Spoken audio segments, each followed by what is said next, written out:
여러분 지금 당장 여러분의 2005년으로 돌아갈 수 있는 유일한 열쇠가 영원히 폐기된다면 기분이 어떠실 것 같나요? 대한민국 인구의 70%가 넘는 3,200만 명의 기록이 담긴 서버가 침묵하던 날, 우리는 단순히 웹사이트 하나를 잃은 게 아니었습니다.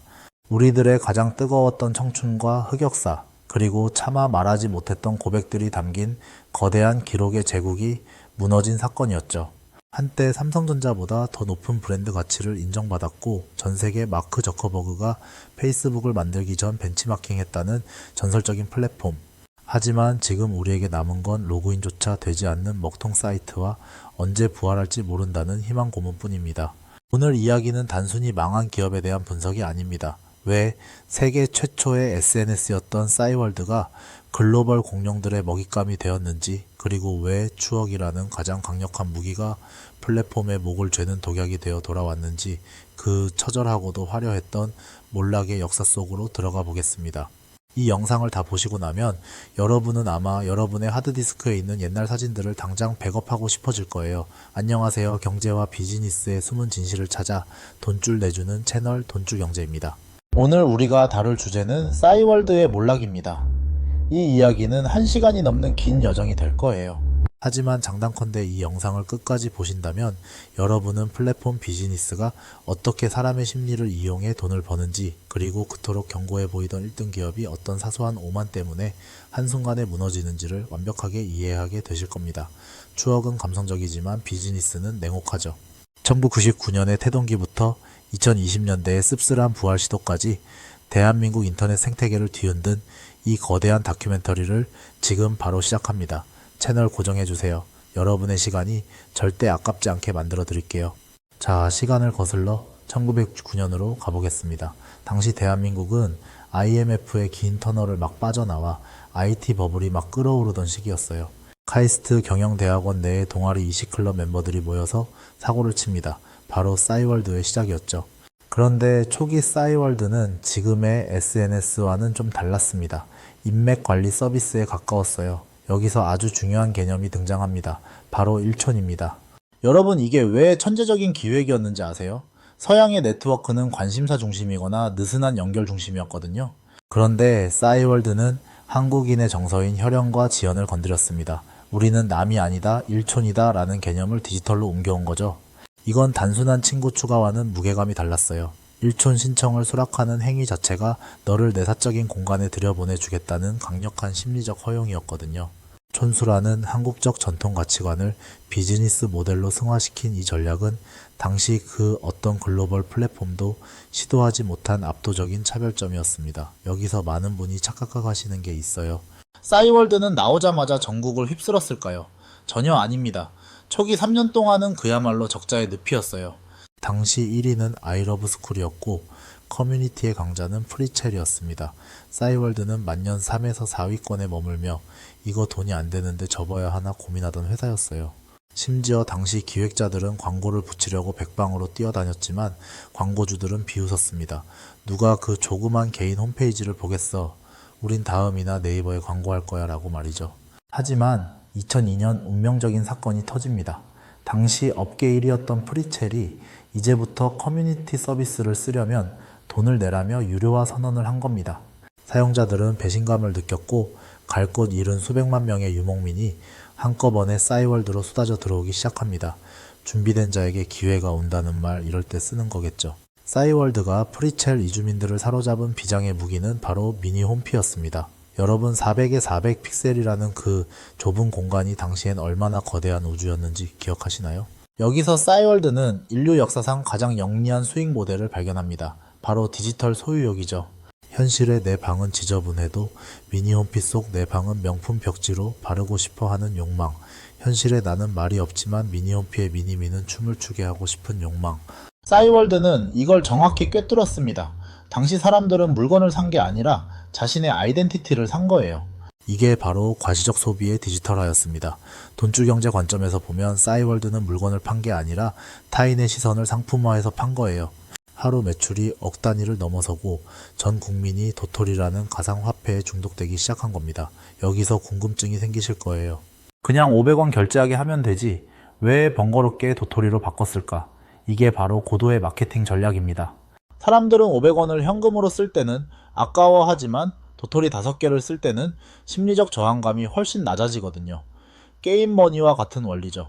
싸이월드는 일종의 중앙은행이 되어 실물 화폐를 가상화폐로 환전시키고 그 안에서 엄청난 낙수 효과를 누렸습니다. 결제 수수료와 환전 차익 그리고 낙구, 즉 쓰지 않고 남은 도토리 수익까지 그야말로 돈을 복사하는 기계를 갖게 된 셈이었습니다. 자, 그런데 이렇게 승승장구하며 대한민국을 제패한 싸이월드에 거대한 포식자가 나타납니다. 바로 대기업 SK커뮤니케이션즈였죠. 벤처 정신으로 똘똘 뭉쳤던 싸이월드가 대기업의 거대 자본과 만났을 때 모두가 축배를 들었습니다. 하지만 그것이 황금알을 낳는 거위의 배를 가르는 시작이었다는 걸 그땐 아무도 몰랐습니다. 과연 대기업 내부에서 싸이월드는 어떻게 망가져가고 있었을까요? 자, 여러분, 이제 싸이월드가 본격적으로 돈 복사를 하던 전설적인 전성기 시절로 깊숙이 들어가 보겠습니다. 2003년 대한민국 IT 역사에 기록될 거대한 사건이 터집니다. 바로 SK커뮤니케이션즈가 싸이월드를 전격 인수한 것이죠. 당시 인수 금액은 약 95억 원 수준이었습니다. 지금의 가치로 생각하면 생각보다 소박하다고 느낄 수 있겠지만 당시 적자 늪에 빠져 허덕이던 벤처기업에게 100억 가까운 현금을 태운다는 건 SK 입장에서도 엄청난 모험이자 도박이었습니다. 하지만 SK는 일반인들이 보지 못하는 무서운 잠재력을 이미 간파하고 있었습니다. 그것은 바로 싸이월드 안에 구축된 도토리 경제권이라는 전대미문의 화폐 시스템이었죠. 여기서 우리가 주목해야 할 경제적 개념은 바로 디지털 화폐의 중앙집권화입니다. 지금은 비트코인이나 이더리움 같은 탈중앙화 화폐가 유행이지만 당시 싸이월드는 대한민국에서 가장 강력한 권력을 가진 도토리 은행 그 자체였습니다. 여러분이 1,000원을 내면 싸이월드는 서버에 숫자 10을 찍어줍니다. 이 숫자를 만드는 데 드는 원가는 사실상 제로에 가깝습니다. 그런데 사용자는 그 숫자 10을 손에 쥐기 위해 피같은 현금을 갖다 바칩니다. 플랫폼 입장에선 재고가 쌓일 걱정도 없고 물류비가 들 일도 없는 그야말로 무결점 비즈니스 모델이 탄생한 거예요. 이게 바로 플랫폼이 누릴 수 있는 최고의 권력인 발권력입니다. SK는 이 발권력을 손에 넣기 위해 95억을 베팅한 것이죠. 많은 분이 SK 인수가 싸이월드의 날개가 되었다고 믿고 계시지만 사실 속사정은 좀 다릅니다. SK는 싸이월드의 감성이나 일촌 문화에는 큰 관심이 없었어요. 그들이 원한 건 단 하나, 바로 자신들의 메신저인 네이트온과의 강제 결합이었습니다. 당시 메신저 시장은 MSN 메신저가 독점하고 있었는데 SK는 싸이월드의 그 방대한 사용자들을 네이트온으로 끌어들여 시장을 장악하고 싶어 했습니다. 결과적으로는 성공했죠. 싸이월드 미니홈피를 실시간으로 확인하려면 네이트온을 깔아야 한다는 전략이 기가 막히게 먹혀들었으니까요. 하지만 이 강제적인 결혼이 훗날 싸이월드의 유연성을 죽이고 변화에 둔감하게 만드는 치명적인 독이 될 줄은 당시 그 똑똑하다는 임원들도 전혀 예상하지 못했습니다. 비즈니스에서 시너지라는 명목하에 진행되는 강제통합이 얼마나 위험한지를 보여주는 전형적인 사례라고 볼 수 있습니다. 전성기 시절 싸이월드의 숫자를 보면 정말 경이롭습니다. 2000년대 중반 싸이월드의 하루 도토리 판매량은 평균 300만 개에 달했습니다. 금액으로 치면 하루에만 3억 원씩 현금이 통장에 꽂힌 겁니다. 한 달이면 90억 1년이면 1000억 원이 넘는 돈이 디지털 벽지와 배경음악을 사는 데 소비되었습니다. 당시 싸이월드 마케팅팀에서는 매일같이 축제가 벌어졌을 겁니다. 새로 출시한 겨울 눈 내리는 배경 스킨이나 크리스마스 한정판 미니미 세트가 출시 몇 시간 만에 완판되는 광경을 보면서 그들은 아마 세상의 모든 돈을 긁어모을 수 있다고 믿었을 거예요. 이 비즈니스가 무서운 점은 매출의 대부분이 그대로 영업이익으로 잡힌다는 것이었습니다. SK커뮤니케이션즈에게 싸이월드는 황금알을 낳는 거위를 넘어 황금알을 찍어내는 기계였습니다. 하지만 이 엄청난 현금 흐름이 오히려 독이 되어 돌아왔습니다. 가만히 앉아 있어도 돈이 쏟아지는데 굳이 위험을 감수하며 새로운 모바일 시장으로 눈을 돌릴 필요가 없다는 안일함이 조직 전체를 잠식하기 시작한 시점이 바로 이때였습니다. 이제 싸이월드가 만들어낸 또 독특한 문화의 경제학을 살펴볼까요? 여러분, 지금의 인스타그램은 공유의 문화지만 당시 싸이월드는 퍼가요라는 말로 대표되는 스크랩의 문화였습니다. 남의 게시물을 내 홈피로 가져오는 행위는 단순한 복사가 아니었습니다. 나는 이런 취향을 가진 사람이고 이런 감성을 이해하는 사람이라는 것을 보여주기 위한 고도의 큐레이션 행위였죠. 싸이월드는 인간의 수집욕과 인정 욕구를 아주 정교하게 설계했습니다. 내 게시물을 누가 퍼갔는지 확인할 수 있는 기능을 통해 묘한 우월감을 주기도 하고, 반대로 파도 타기를 통해 이름 모를 타인의 일상을 훔쳐보는 짜릿함을 선사했습니다. 돈줄 경제의 관점에서 보면 싸이월드는 관음과 노출이라는 인간의 본능적인 시장을 합법적이고도 감성적으로 열어준 셈입니다. 특히 배경음악인 BGM 시스템은 당시 벼랑 끝에 몰렸던 한국극 음반 업계를 구원한 메시아였습니다.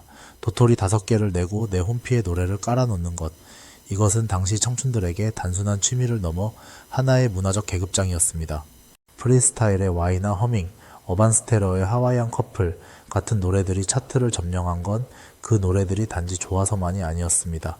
내 미니 홈피에 들어오는 사람들에게 들려주고 싶은 나의 지금 이 순간 기분을 가장 잘 대변했기 때문이죠. 싸이월드는 음악을 귀로 듣는 것에서 눈으로 보여주는 것으로 가치를 완전히 전도시켰습니다. 또한 여러분이 기억하시는 채연의 눈물 셀카나 수많은 허세 문구들은 당시 싸이월드 특유의 폐쇄적인 UI 디자인 때문에 가능했습니다. 나만의 방이라는 아늑한 공간 속에 혼자 앉아 일기를 쓰는 듯한 착각각을 불러일으켰고, 싸이월드는 이 새벽 감성을 돈으로 환산하는데 천재적인 소질을 발휘했습니다. 슬픈 가사가 담긴 배경음악과 눈물 맺힌 아이콘, 그리고 감성적인 폰트까지 이 모든 것이 사용자의 감정을 자극해 결제로 이어지게 만드는 정교한 장치들이었습니다. 만약 여러분이 지금 비즈니스를 준비하신다면 싸이월드가 가졌던 이 3가지 핵심 엔진을 연구해야 합니다. 아이덴티티의 시각화와 관계의 희소성, 그리고 감정의 거래라는 이 강력한 무기들을 말이죠. 하지만 안타깝게도 싸이월드는 이 완벽한 자산들을 가지고도 다음 단계로 넘어가는 문을 열지 못했습니다. 자, 그런데 이렇게 도토리로 수천억을 벌고 대한민국을 호령하던 이 견고한 제국에 드디어 거대한 먹구름이 끼기 시작합니다. 바로 2009년 어느 겨울날 한 남자의 손에 들린 검은색 유리판 때문이었죠. 스티브 잡스가 아이폰을 들고 나와 손안에 인터넷을 외칠 때 싸이월드 내부에서는 도대체 어떤 대화가 오갔을까요? 왜 그들은 그토록 완벽한 기회를 눈앞에서 놓치고 몰락의 길을 걷게 된 걸까요? 여러분, 비즈니스 세계에는 승자의 저주라는 무서운 말이 있습니다. SK 커뮤니케이션즈가 싸이월드를 인수했을 때 시장은 대기업의 자본력과 벤처의 창의성이 만나 일어날 엄청난 시너지를 기대했습니다. 하지만 현실은 전혀 다른 방향으로 흘러갔습니다. 여기서 우리가 반드시 짚고 넘어가야 할 경제적 개념은 바로 의사결정의 비용입니다. 벤처 시절의 싸이월드는 창업자가 이거 한번 해보자고 하면 그날 밤에 바로 코드가 수정되고 다음날 아침이면 새로운 기능이 업데이트되던 조직이었습니다. 하지만 거대 공룡 SK에 흡수된 이후의 싸이월드는 어땠을까요? 버튼 하나 색깔을 바꾸는 것조차 대리 과장 차장 부장을 거쳐 저 높으신 임원분들의 결제판을 통과해야 했습니다. 돈은 넘쳐나는데 그 돈을 적재적소에 쓸 수 있는 속도를 완전히 잃어버린 겁니다. 돈줄 경제의 시선으로 보면 이것은 플랫폼 비즈니스에서 가장 치명적인 기회비용의 증발이었습니다. 당시 싸이월드가 범한 가장 뼈아픈 실수는 바로 글로벌 시장에 대한 오만이었습니다. 많은 분이 싸이월드가 해외에서 망한 이유가 자본이 부족해서라고 생각하시는데 사실은 정반대입니다.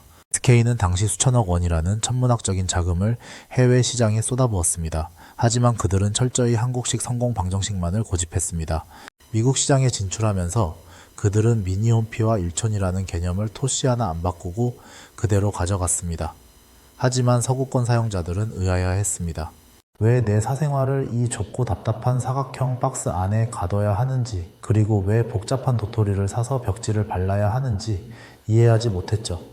당시 미국은 이미 마이스페이스를 넘어 페이스북이 개방성과 단순함을 무기로 무섭게 치고 올라오던 시기였습니다.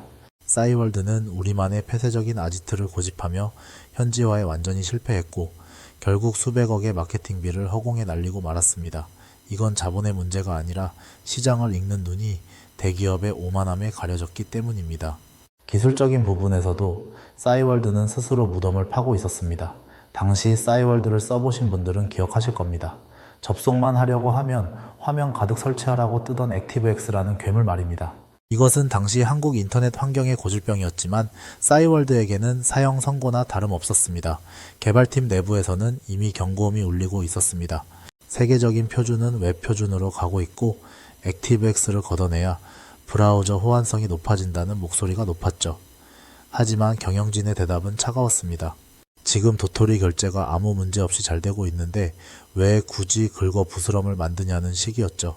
변화를 시도하다가 혹시라도 서버가 터지면 누가 책임질 거냐는 관료주의적 태도가 기술적 부채를 눈덩이처럼 불렸습니다.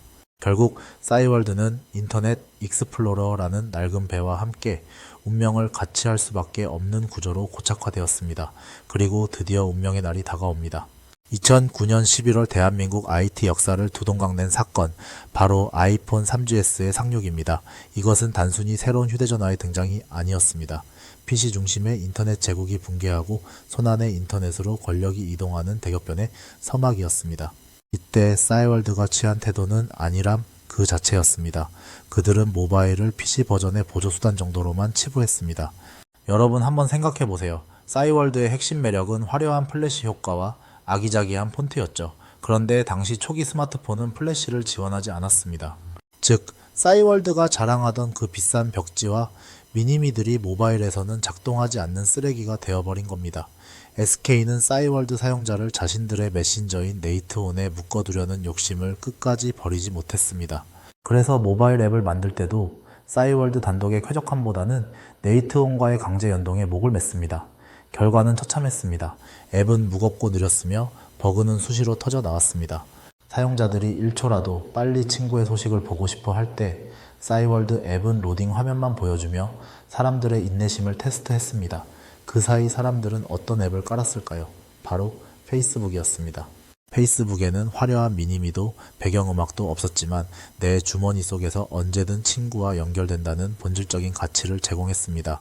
돈줄 경제 관점에서 볼 때 싸이월드는 사용자 경험이라는 무형의 자산을 경쟁자에게 통째로 상납한 셈입니다. 이때부터 네트워크 효과의 역전이 시작됩니다. 플랫폼은 사용자가 많을수록 가치가 높아지지만 반대로 사용자가 떠나기 시작하면 그 가치는 기하급수적으로 하락합니다. 대학 강의실과 카페에서 너 아직도 싸이하니라는 말이 들리기 시작한 순간 싸이월드의 운명은 결정된 것이나 다름없었습니다. 도토리로 샀던 그 수많은 장식품은 순식간에 매몰 비용이 되었습니다. 아무도 봐주지 않는 박물관에 비싼 장식품을 걸어놓을 사람은 없으니까요. 싸이월드는 과거의 영광에 취해 미래를 대비하지 않은 대가가 얼마나 혹독한지를 보여주는 살아있는 교훈이 되었습니다. 우리가 이 대참사에서 배워야 할 경제적 통찰은 명확합니다. 성공의 기억을 가장 먼저 지워야 한다는 것입니다. 과거에 돈을 벌어다 준 방식이 미래의 가장 큰 걸림돌이 됩니다. 플랫폼의 본질은 화려한 장식이 아니라 사용자 사이의 원활한 연결입니다. 싸이월드는 PC 버전을 스스로 죽여서라도 모바일에 올인했어야 했습니다. 하지만 그들은 자신들의 살을 깎아먹는 카니발리제이션을 두려워했고 결국 남의 손에 의해 죽임을 당하는 처지가 되었습니다. 자, 그런데 여러분, 비극은 여기서 끝이 아니었습니다. 사용자들이 떠나버린 텅 빈 미니 홈피에 엎친 데 덮친 격으로 싸이월드의 숨통을 완전히 끊어놓는 초대형 보안 사고가 터지게 됩니다. 3,500만 명의 개인정보가 탈탈 털려버린 그 충격적인 사건, 그리고 그 이후 시작된 기괴한 부활 시도들, 과연 그 이면에는 어떤 자본의 탐욕이 숨어 있었을까요? 다음 파트에서 그 추악한 민낯을 낱낱이 공개하겠습니다. 여러분, 플랫폼 비즈니스에서 가장 무서운 적은 강력한 경쟁자가 아닙니다. 바로 내부에서 서서히 썩어가는 신뢰의 붕괴입니다. 2011년 7월 대한민국 인터넷 역사를 뿌리째 흔든 대참사가 터집니다. SK커뮤니케이션즈의 서버가 뚫리면서 싸이월드와 네이트 사용자 3,500만 명의 개인정보가 중국 해커들에게 탈탈 털린 사건입니다.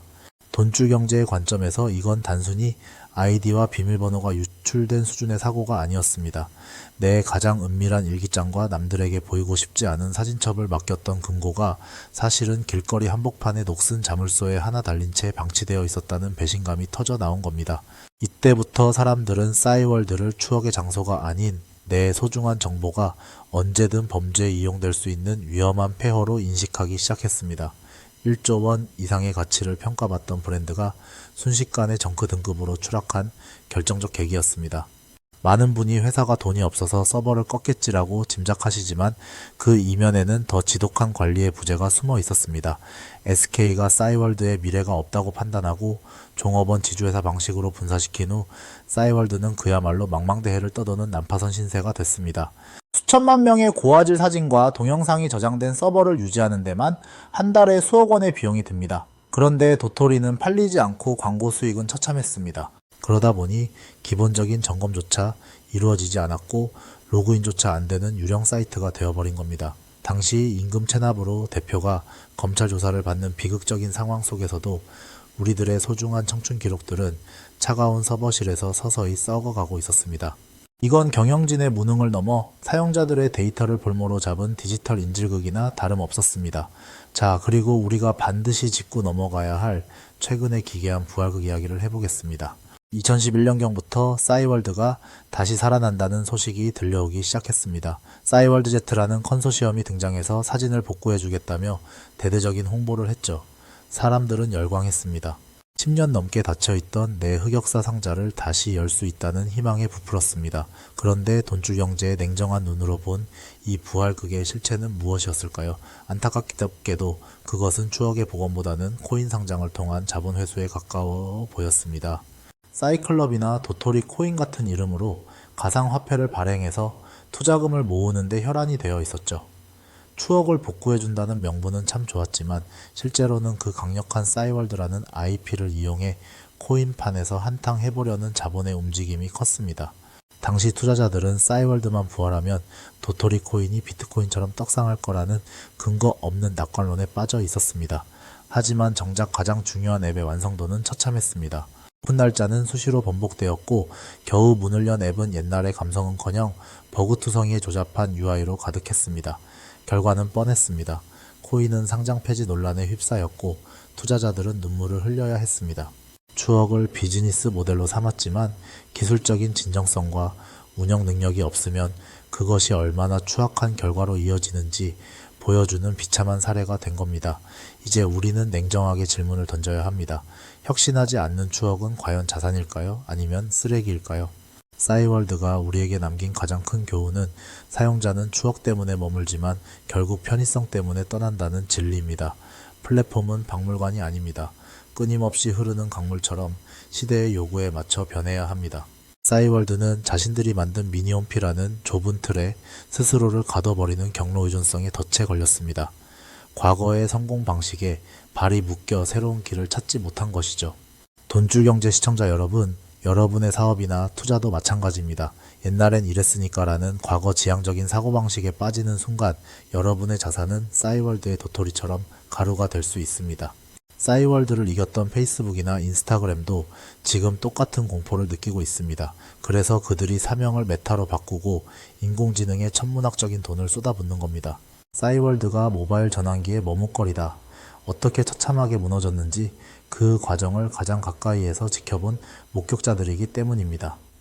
플랫폼 비즈니스에서 1등은 가장 위험한 자리입니다. 모든 도전자가 내 약점을 분석하고 더 빠르고 더 편한 무기를 들고 달려듭니다. 싸이월드는 그 약점을 보완할 수 있었던 골든타임을 대기업의 경직된 보고, 체계와 안일한 수익 모델 속에서 허비해버렸습니다. 만약 그들이 2010년에 도토리 장사를 과감히 접고 모바일 광고와 생태계 확장에 올인했다면 지금 우리는 마크 저커버그 대신 싸이월드의 창업자를 세계 최고의 부자로 기억하고 있을지도 모릅니다. 우리가 오늘 이 긴 잔혹사를 통해 얻어야 할 경제적 통찰은 명확합니다. 첫째, 데이터 주권을 플랫폼에만 맡기지 마세요. 내 소중한 기록이 언제든 플랫폼의 경영 악화로 인질이 될 수 있다는 걸 기억해야 합니다. 둘째, 혁신의 속도가 자본의 양보다 훨씬 중요합니다. 아무리 돈이 많아도 의사결정이 느린 조직은 반드시 망합니다. 셋째, 감성을 팔더라도 그 밑바탕에는 압도적인 기술력이 뒷받침되어야 합니다. 기술 없는 감성은 사기고 감성 없는 기술은 무미건조합니다. 싸이월드는 이 균형을 잡지 못해 결국 역사의 뒤향일로 사라지게 된 것입니다. 자, 이제 1시간 넘게 달려온 이 긴 여정에 마침표를 찍을 시간입니다. 우리가 오늘 싸이월드의 탄생과 영광 그리고 비참한 몰락의 과정을 지켜보며 느낀 감정은 단순히 아쉬움이나 그리움에 그쳐서는 안 됩니다. 돈줄 경제 시청자라면 이 거대한 다큐멘터리 끝에서 플랫폼 비즈니스의 가장 차갑고 냉혹한 진실을 발견해야 합니다. 영상 초반에 제가 질문을 하나 드렸었죠. 3,200만 명의 기록이 담긴 서버가 꺼지던 날 여러분은 어떤 기분이셨냐고요. 우리가 도토리를 사고 벽지를 바르고 밤새 눈물을 훔치며 써 내려갔던 그 모든 기록은 사실 모래 위에 지은 성이었습니다. 플랫폼이 자본의 논리에 따라 서버를 끄고 관리자가 접근을 막아버리는 순간 우리의 20년은 그저 정전된 데이터 센터 안에 무의미한 전자신호로 전락해버린 겁니다. 이것은 우리에게 아주 중요한 경제적 화두를 던집니다. 바로 디지털 자산의 소유권 문제입니다. 우리는 인스타그램에 사진을 올리고 유튜브에 영상을 올리며 그것이 내 기록이라고 믿지만 사실 우리는 거대 플랫폼 빌딩의 한 구석을 빌려 쓰고 있는 임차인에 불과합니다. 플랫폼이라는 건물주가 건물을 허물겠다고 결정하면 우리는 짐을 쌀 시간조차 없이 쫓겨나야 하는 운명인 것이죠. 싸이월드는 그 잔인한 임대차 계약의 실체를 전 국민에게 똑똑히 보여준 첫 번째 사례였습니다. 추억은 감성적인 영역이지만 그 추억을 보관하는 서버는 전기료와 인건비 그리고 임대료가 나가는 지극히 물리적인 경제의 영역입니다. 돈이 마르면 추억도 썩는다는 이 비정한 원리를 우리는 잊지 말아야 합니다. 그렇다면 이제 우리는 무엇을 해야 할까요? 싸이월드의 몰락을 통해 우리가 반드시 실천해야 할 3가지 행동 강령을 정리해 드립니다. 첫째, 디지털 주권을 회복해야 합니다. 플랫폼은 영원하지 않습니다. 지금 가장 잘 나가는 인스타그램도 10년 뒤에는 제2의 싸이월드가 되어 있을지도 모릅니다. 정말 소중한 내 기록과 데이터는 반드시 독립된 저장소에 2중 3중으로 백업하세요. 클라우드 서비스 하나에 내 인생을 모두 맡기는 것은 투자의 관점에서 볼 때 몰빵 투자만큼이나 위험한 행위입니다. 분산 투자가 자산 관리의 기본이듯 데이터의 분산 저장 역시 디지털 시대 생존의 기본입니다. 둘째, 플랫폼의 노예가 아닌 주인이 되세요. 플랫폼이 제공하는 편리함에 취해 그들의 생태계 속에 갇히는 락인 효과를 경계해야 합니다. 내가 쓰는 서비스가 변화의 속도를 따라가지 못하거나 독점적 지위를 이용해 사용자에게 불편을 강요하기 시작한다면 언제든 다른 대안을 찾아 떠날 준비가 되어 있어야 합니다. 싸이월드 사용자들이 네이트온이라는 족쇄에 묶여 모바일 혁명을 놓쳤던 것처럼 우리 역시 특정 브랜드의 생태계에 과도하게 의존하고 있지는 않은지 늘 스스로를 검열해야 합니다. 셋째, 비즈니스의 본질을 꿰뚫어 보는 안목을 기르세요. 도토리라는 가상화폐가 어떻게 실물 경제를 흔들었는지 그리고 대기업의 관료주의가 어떻게 혁신의 싹을 잘라냈는지 오늘 우리는 상세히 공부했습니다. 플랫폼 비즈니스에서 가장 중요한 것은 화려한 장식이나 감성 마케팅이 아닙니다. 사용자의 문제를 해결해주는 속도와 압도적인 편의성, 그리고 흔들리지 않는 보안과 신뢰입니다. 여러분이 투자를 하든 사업을 하든 이 3가지 본질에서 벗어난 기업은 언젠가 싸이월드처럼 무너질 수 있다는 것을 명심하세요. 자, 이제 싸이월드는 우리 기억 속에서 서서히 잊히겠지만 그들이 남긴 유산은 지금 이 순간에도 수많은 플랫폼 기업들의 교과서가 되고 있습니다. 카카오와 네이버 그리고 쿠팡 같은 기업들은 싸이월드의 실패를 보며 절대 속도를 잃지 않기 위해 발버둥 치고 있습니다. 하지만 역사는 반복됩니다. 1등의 안일함이 싹트는 순간 새로운 도전자는 반드시 나타나기 마련입니다. 돈줄 경제는 앞으로도 그런 거대 기업들의 움직임을 감시하고 여러분의 소중한 자산과 시간을 지킬 수 있는 날카로운 분석을 계속해 나갈 것입니다. 오늘 이 긴 영상을 끝까지 시청해 주신 여러분은 이제 플랫폼이라는 거대한 파도 위에서 휩쓸리지 않고 항해할 수 있는 지혜를 얻으셨을 겁니다. 잃어버린 도토리 한 알 한 알보다 더 소중한 것은 바로 이 경험에서 얻은 통찰입니다. 여러분의 소중한 청춘 기록들은 비록 서버 속에서 잠들었을지라도 그 시절 우리가 나눴던 뜨거운 소통의 에너지만큼은 여러분의 마음속에 살아있기를 바랍니다. 다음 시간에는 더 파격적이고 충격적인 주제로 돌아오겠습니다. 바로 대한민국 소통의 심장 카카오톡에 대한 이야기입니다. 과연 카카오는 싸이월드가 갔던 길을 피할 수 있을까요? 최근 빈번하게 발생하는 접속 장애와 수익화 모델에 대한 논란, 그리고 거대해진 몸집 때문에 느려진 의사결정까지 카카오의 위기 징후들을 돈줄 경제만의 현미경 분석으로 낱낱이 파헤쳐 보겠습니다. 다음 영상도 절대 놓치지 마세요. 오늘 분석이 유익하셨다면 구독과 좋아요 그리고 알림 설정 부탁드립니다. 여러분의 클릭 한 번이 대한민국 경제의 어두운 면을 밝히는 큰 등불이 됩니다. 여러분의 소중한 추억과 디지털 자산이 언제나 평안하시기를 진심으로 기원합니다. 지금까지 15년 경력의 유튜브 전략가이자 대본 마스터 그리고 여러분의 경제 파트너 돈줄경제였습니다. 시청해주셔서 감사합니다. 다음 영상에서 만나요.